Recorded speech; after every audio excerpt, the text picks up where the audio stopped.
Katram mazulim vismīļākā ir sava māmiņa, tomēr nereti bērnam vecāku mājas nav piemērotākā vieta, tad bērnam uz laiku tiek atrasta audžu ģimene, vai turpmāk par savām mājām nāks saukt bērnu namu. Protams, ir ļoti labi, kad izdodas sakārtot bērniņu dzīvi tā, ka viņam nav jābūt ievietotam nemaz aprūpes centrā, bet varbūt atsevišķas situācijas, kas tiešām nav tik vienkārši atrisināmas. Vissmagākās problēmas ir ar bērniņiem, ar kuriem ir ļoti smagas veselības problēmas. Kandavas novadā pirmās audžu ģimenes radās pirms 7 gadiem, un līdz šim pagaidu mājas gādīgā ģimenei izdevies atrast visiem mazuļiem. Jā, tā tiešām ir tiesa. Uz šo brīdi no Kandavas novada aprūpes centrā atrodas tikai viens puisis ar ļoti, ļoti smagām veselības problēmām. Viņš arī tika ievietots kā ļoti, ļoti smags bērns, un šobrīd viņam ir 12 gadi, viņš atrodas aprūpes centrā, bet citu bērniņu mums tiešām aprūpes centrā nav. Un arī mēs tiešām sadarbojoties ar sociālo dienestu šīs problēmas vienmēr esam varējuši atrisināt. Un mēs tiešām visus bērnus esam varējuši ievietot savu novadu audžu ģimenēs, arī zīdainīšus. Mums ir bijis gadījumi, kad ir 6 mēnešu veci zīdainīši, kurus ir jāņem ārā no slimnīcas, kurus arī mēs varam ievietot šajās audžu ģimenēs. Mums tiešām tādas ģimenes ir. Sanītas un Edgara paspārnē pašlaik mīt 3 bērniņi. Īstenībā bija jāsaka situācija un viss notika, jo vainīgi bija bāriņu tiesa. Viņu uzaicināja un vienkārši mēs pārdomājām to un mēs arī piekritām beigās tad.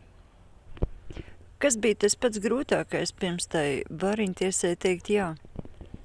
Vai es pat neatceros, vai tas jau bija tik sen. Cik sen? 7 gadu atpakaļ. 7-8 gadu atpakaļ tas bija.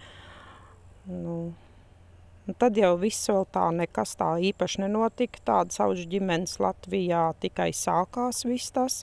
Tad nezināju, kas tas īsti ir. Kā tas būs, cik ilgi tas bērns būs ģimenē, cik ilgi pie mums un kā viņi dabūs atkal prom. Pamēģināju un ar to arī aizgāju.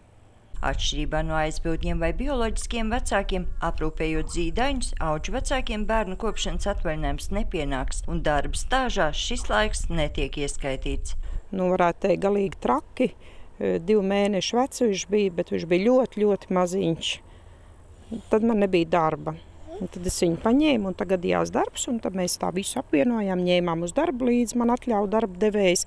Mēs tikām laimīgi galā.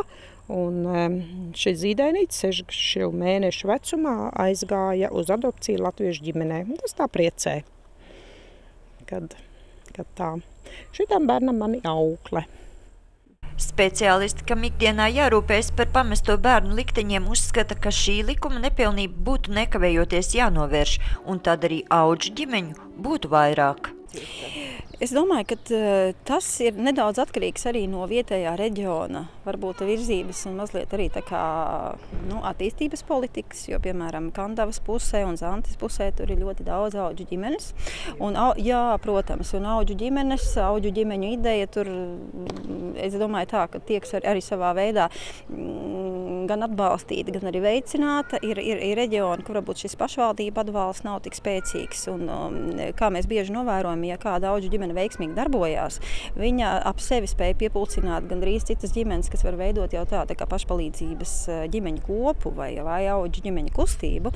Un tad ir tā, kad paskatās, kad šī ideja ir ļoti dzīvotspējīga un ka tas ir ļoti svētīgi palīdzēt, un tad arī veidojās līdzās citas ģimenes. Ja? Bet tas arī ļoti atkarīgs tiešām ir no priekšstādiem, no pašvaldības politikas tomēr lielā mērā. Jā. Tomēr ir pašvaldības, kam no bioloģiskās ģimenes izņemto zīdaini izdevīgāk šķiet ievietot aprūpes institūcijās, jo bērnu apmaksā valsts. Labklājības ministrija gan plāno panākt grozījumus sociālās palīdzības un sociālo pakalpojumu likumā, lai mazuļu atrašanās bērnu namos no valsts budžeta tiktu apmaksāti neilgāk kā 6 mēnešus. Sandra Leitāne, Andris Pāns, TV Spektrs.